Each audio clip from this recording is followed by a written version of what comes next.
আসসালামু আলাইকুম।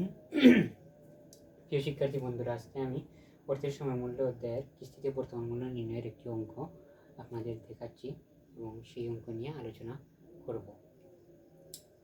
প্রশ্নটি হচ্ছে, জনাব কামাল আগামী 5 বছর পর্যন্ত প্রতি বছরের শেষে জনতা ব্যাংকে 20,000 টাকা করে জমা রাখার সিদ্ধান্ত নেন।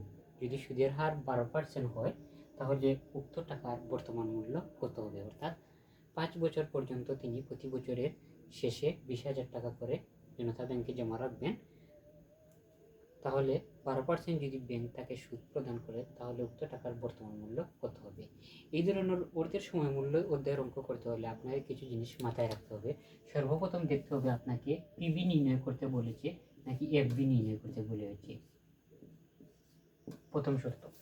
তারপর যদি আপনি এগুলা নির্ণয় করতে পারেন, যেমন এই অঙ্কের মধ্যে আমাদের বলেছে যে পিবি নির্ণয় করতে, তারপর আমরা দুই নম্বরে দেখতে হবে যে জিনিসটা, যে এই যে অঙ্কটা আছে সেই অঙ্কটার সময়ের শেষে কিস্তি প্রদান করা হয় নাকি সময়ের শুরুতে কিস্তি প্রদান করা হয়। আমরা এখানে ক্লিয়ার দেখতে পাচ্ছি যে সময়ের শেষে কিস্তি প্রদান করা হয়।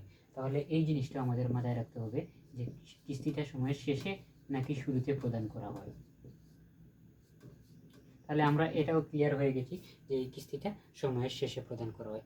আরও একটা জিনিস খুবই মূল্যবান, যেটা আমাদের দেখতে হবে, এই তিনটা জিনিস আমাদের খুব ভালো করে দেখতে হবে, যে কিস্তিটা বছরে কয়বার প্রদান করা হয়, একবার নাকি একাধিকবার।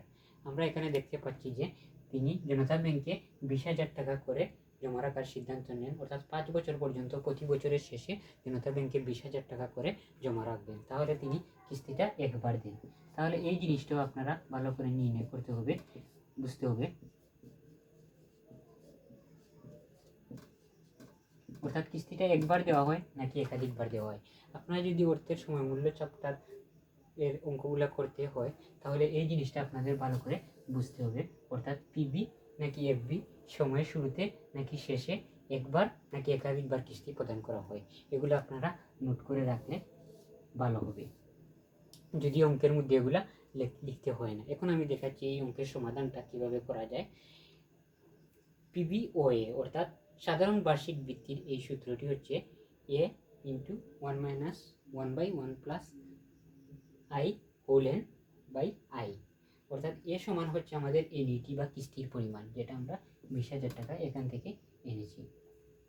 তারপর হচ্ছে আই, আই মানে হচ্ছে ইন্টারেস্ট বা সুদের হার। সুদের হার হচ্ছে আমাদের 12%, যেটাকে আমরা দশমিকে নেওয়ার পর হয়েছে 0.12। তারপর আমরা এন বসিয়েছি, এন সমান হচ্ছে বছর। আমাদের বছর হচ্ছে 5 বছর, এই যে আমরা দেখতে পাচ্ছি 5 বছর, এখানে এন সমান আমরা 5 বছর বসিয়েছি। এখন পিবি ও এর মান আমরা যেটা নির্ণয় করতে হবে, পিবি ও এ অর্থাৎ সাধারণ বার্ষিক বৃত্তি। সাধারণ বার্ষিক বৃত্তি বলতে যদি কিস্তিটা সময়ের শেষে পরিশোধ করা হয় তখন সময় ও এ অর্থাৎ সাধারণ বার্ষিক বৃত্তি লিখতে হয়, আর কিস্তিটা যদি সময়ের শুরুতে প্রদান করা হয় তাহলে পিবি এডি লিখতে হয়, অর্থাৎ অগ্রিম বার্ষিক বৃত্তি।